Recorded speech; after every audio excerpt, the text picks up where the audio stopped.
और हिमाचल की तरह उत्तराखंड में भी लोग भारी बारिश की वजह से बेहिसाब मुश्किलें झेल रहे हैं। सबसे बड़ी चुनौती लैंडस्लाइड की है। ये तस्वीरें चमोली जिले की हैं, जहां लैंडस्लाइड की वजह से कर्णप्रयाग के पास सड़क बंद हो गई। सड़क पर पहाड़ों का मलबा गिरने से ऋषिकेश बद्रीनाथ हाईवे पर ट्रैफिक ठप हो गया। ये तस्वीरें उत्तराखंड के चमोली की हैं। और चमोली की ही बिरही निजामुला रोड पर भारी बारिश के बाद लैंडस्लाइड हुआ और पूरी सड़क पूरी तरह से ध्वस्त हो गई। ये तस्वीरें आपके सामने उत्तराखंड के चमोली की है। देहरादून के मालदेवता इलाके में जगह जगह लैंडस्लाइड होने से पहाड़ों का मलबा सड़कों पर आ गया। भारी बारिश की वजह से इन टूटी सड़कों पर जल जमाव भी हो गया, जिससे इन सड़क पर आना जाना बेहद खतरनाक हो गया है। और अगली तस्वीर देहरादून में भारी बारिश के बाद सौंग नदी की है। यहां इसका विकराल रूप देखने को मिल रहा है। नदी में लहरें उफान पर हैं और भयावह हैं, डरा रही हैं। उत्तराखंड में 20 जून के बाद मानसून ने रफ्तार पकड़ ली है। कहीं पहाड़ दरक रहे हैं तो कहीं नदियां उफान पर हैं। शनिवार की रात यमुनोत्री हाईवे के सिलाई बैंड में बादल फटने से नेशनल हाईवे बंद हो गया, जिसे खोलने की कोशिश की जा रही है। बादल फटने के बाद इस इलाके में काम कर रहे कई मजदूर लापता हो गए थे, जिनकी तलाश एनडीआरएफ और एसडीआरएफ की टीमें कर रही हैं। अगले कुछ दिनों तक उत्तराखंड को बारिश से सावधान रहने की आवश्यकता है। देहरादून, उत्तरकाशी, रुद्रप्रयाग, टिहरी, पौड़ी, हरिद्वार, नैनीताल, चंपावत और उधम सिंह नगर जिलों में बारिश की संभावना है। भारी बारिश की संभावना है, जिनके लिए रेड अलर्ट जारी कर दिया गया है। बाकी जिलों के लिए ऑरेंज अलर्ट जारी किया गया है। वहीं 1 और 2 जुलाई को पूरे राज्य में कहीं कहीं भारी से बहुत भारी बारिश हो सकती है, इसलिए सावधान रहना होगा।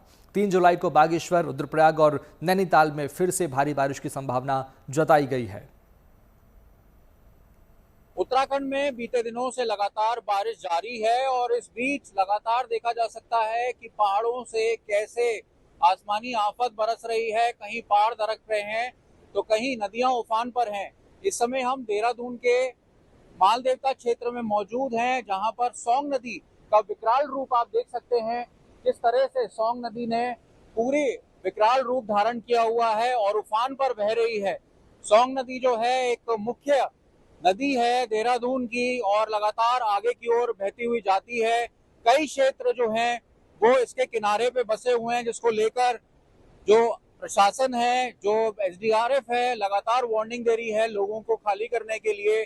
इसी तरीके से पहाड़ की कई नदियां जो हैं, चाहे वो अलकनंदा हो या फिर बागेश्वर में सरयू गोमती हो, चमोली में अलकनंदा नदी है और इसके कारण ऋषिकेश, हरिद्वार और श्रीनगर में गंगा नदी भी खतरे के निशान के पास बह रही है। अमूमन देखा जाता है कि मॉनसून के दौरान लगातार जो नदियां हैं वो उफान पर आ जाती हैं और इसकी वजह से खतरा बढ़ जाता है, लोगों के घर में पानी घुस जाता है। मौसम विभाग ने अनुमान के मुताबिक एक बार फिर आज 30 जून को रेड अलर्ट घोषित किया है, जिसमें 9 जिले जो हैं वो रेड अलर्ट में हैं और आपदा प्रबंधन विभाग जो है लगातार मॉक ड्रिल भी कर रहा है और सभी सुरक्षा एजेंसियों को अलर्ट रहने के लिए कहा है।